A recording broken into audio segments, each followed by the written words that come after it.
오늘 성경 본문은 창세기 45장 4절부터 8절까지입니다. 창세기 45장 4절부터 8절까지 기록된 하나님의 말씀을 낭독하도록 하겠습니다.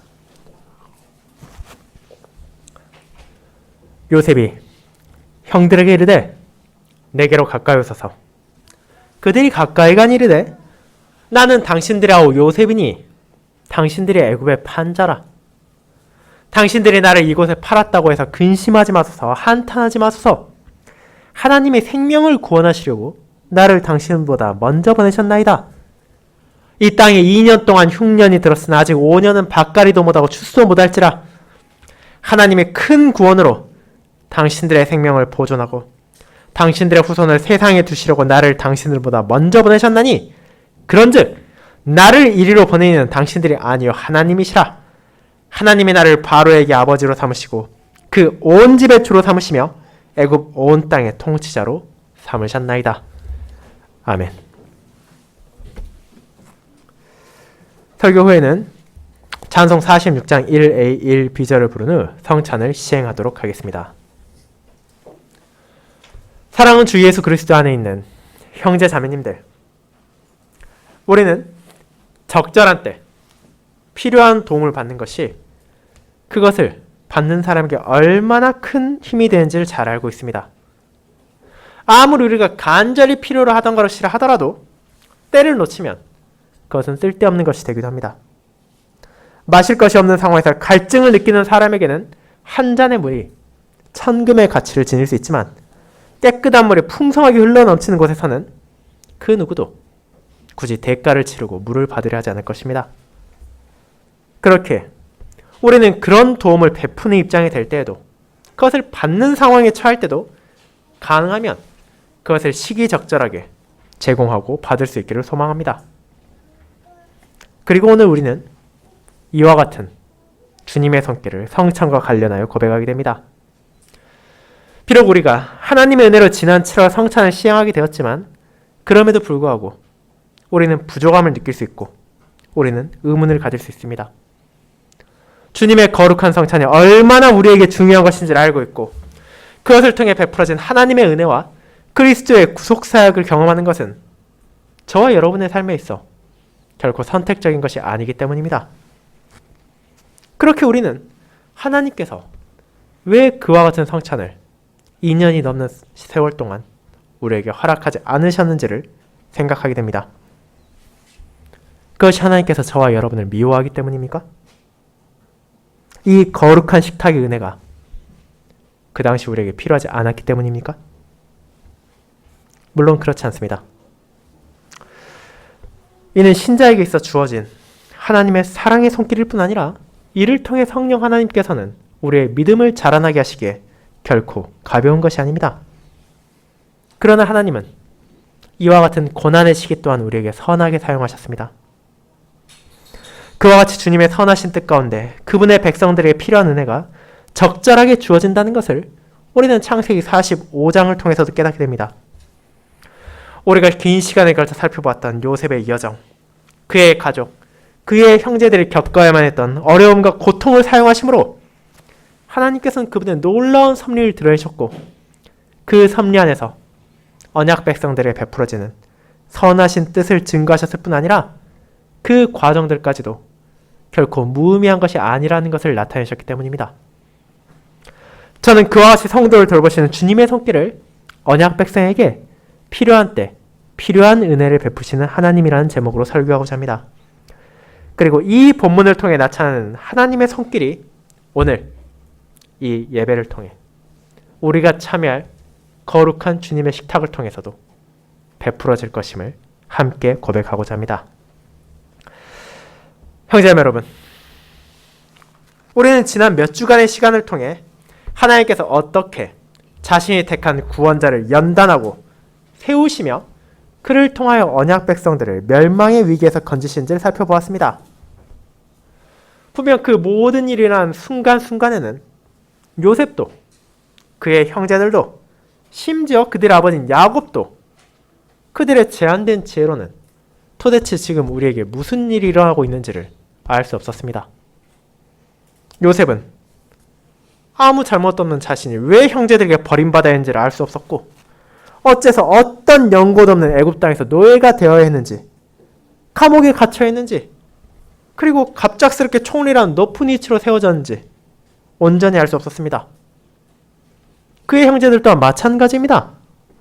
그들은 자신들의 죄악이 얼마나 끔찍한 것인지 깨닫지 못했으며, 그들에게 찾아온 기근을 통해 하나님께서 도대체 우리에게 무엇을 드러내고자 하시는지를 알 수 없었습니다.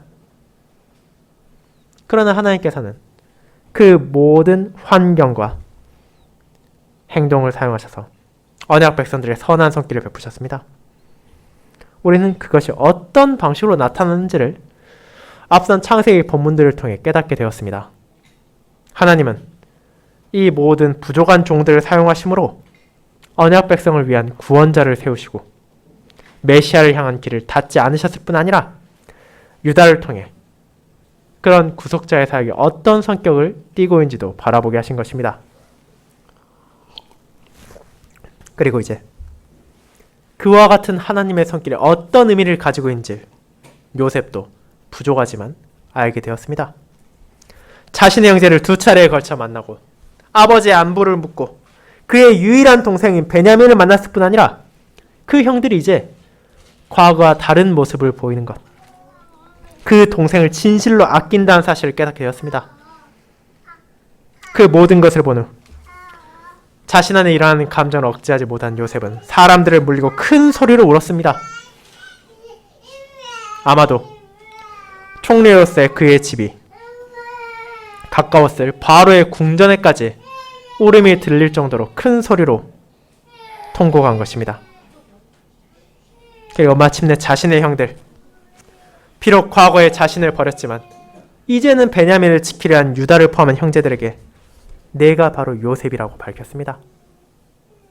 그는 애굽 왕이 그에게 준 이름 사브낫 바네아가 아닌 언약 백성으로서의 요셉으로서의 정체성을 지니고 있다는 것을 자신을 소개할 때 밝혔을 뿐 아니라 그의 아버지 안부를 다시 한번 물음으로 긴 시간이 지났음에도 불구하고 자신이 여전히 히브리인 하나님의 약속을 받은 아브라함과 이삭과 야곱의 후계라는 것을 증거했습니다. 물론 그 형제들에게 이 사실은 너무도 놀라운 일이었습니다. 그들은 어떤 반응도 하지 못하고 그저 당황했을 뿐입니다. 이제 요셉은 그런 형들을 가까이 부르며 하나님께서 어떤 이유로 자신을 다스릴 뿐 아니라 당신들의 죄악까지 사용했는지를 알려줍니다. 비록 벌써 20여 년이 지난 과거에 아무도 그 순간에는 주님의 의중을 알 수 없었지만 시간이 지난 후 과거를 돌이키며 요셉은 하나님의 놀라운 손길을 부족하나마 깨달을 수 있게 된 것입니다. 그는 먼저 형들이 자신을 팔았던 사건을 언급합니다. 그것은 그 가족에 큰 상처를 남겼을 뿐 아니라 요셉 자신의 인생도 뒤흔든 엄청난 전환점이었습니다. 이제 그것이 큰 죄였다는 것을 깨달은 형들에게 있어서도 자신들의 죄악에 피해를 입은 동생을 마주하는 것은 수치스러울 뿐 아니라 부끄럽고 참담한 심정이었을 것입니다. 그러나 이제 요셉은 17살의 자신은 알 수 없었던 하나님의 손길을 알게 되었습니다. 처음 그가 총리에 임직했을 때 요셉은 하나님께서 앞으로 찾아올 기근에서 사람들의 생명을 건지기 위해 나를 연단했다는 것을 알게 되었고, 이제 그와 같이 주님께서 주신 소명을 시행하는 과정에서 자신의 형제들을 마주하게 됨으로써 하나님의 손길이 궁극적으로는 당신들의 생명, 언약 백성들의 생명을 건지기 위해 나를 사용하고 계셨던 것이라고 고백한 것입니다. 39의 요셉은 이제 자신의 삶 가운데 펼쳐진 하나님의 손길을 돌아봄으로써 이 사실을 깨닫고 자신의 형제들과 나눌 수 있었습니다. 그것을 알게 되었기에 요셉은 개인적인 복수심이나 시기와 같은 감정에 사로잡히지 않고 그들을 주님 안에서 마주할 수 있었습니다. 그리고 이 고백이 시작된 45장에 들어서 유다를 비롯한 야곱의 자손들의 표현이 바뀐다는 것을 우리는 알게 됩니다. 43장, 44장에서 그들이라고만 불렸던 이들이 이제는 요셉의 형제, 형들이라고 바뀝니다. 그들이 더 이상 외부인이 아니라 주님이 택한 구속자의 은혜 안에 함께하는 자라는 것을 이런 표현을 통해 보여주는 것입니다. 그와 같은 하나님의 섭리는 진정 놀라운 것입니다. 유다를 비롯한 형들의 죄악은 분명합니다. 하지만 하나님은 그들의 어리석음까지도 이용하여 요셉을 애굽으로 보내사 많은 사람들의 생명을 보존하시고 그 중에서도 언약 백성들의 생명을 지키셨습니다. 이는 그저 자신을 제외한 12명 형제와 아버지의 목숨을 지킨다는 것만이 아닙니다. 그들의 후손, 이후 하나님의 백성으로 나라를 세울 이스라엘, 그곳의 왕으로 세워질 다윗, 궁극적으로 그 왕과의 적법한 후손으로 이 땅에 오실 언약 백성들의 참된 구원자 예수 그리스도의 길을 하나님께서 예비하신 것입니다. 요셉이 총리가 될 수 있었던 것도 자신의 능력, 자신의 지혜가 출중해서가 아니라 하나님이 그를 세우셨기 때문입니다. 그리고 이방인 노예를 강대한 애굽의 2인자가 되게 하시고 심지어 바로에게 아버지와 같이 존중받게 하심으로 애굽 땅의 통치자로 만드신 것도 그분의 뜻이었습니다. 그렇게 자신의 종을 사용하심으로 하나님께서는 언약 백성을 향한 사랑을 증거하셨고 그들에게 가장 필요한 도움을 가장 필요한 순간 가장 적절한 방식으로 주신다는 것을 알게 하셨습니다. 그 과정을 통해 그들은 자신들의 죄를 깨닫게 되었습니다. 하나님의 은혜를 인식하게 되었습니다. 그리고 동일한 죄악을 반복하지 않음을 통해 주님의 뜻에 따라 살아가는 새로운 삶을 갈망하게 되었습니다. 그리고 그런 자신의 자녀들에게 하나님은 은혜를 베푸심으로 그 생명을 보존하게 하시고 주님의 손길을 기억하며 이스라엘 각 지파의 머리로서의 삶을 살아가게 가르치신 것입니다.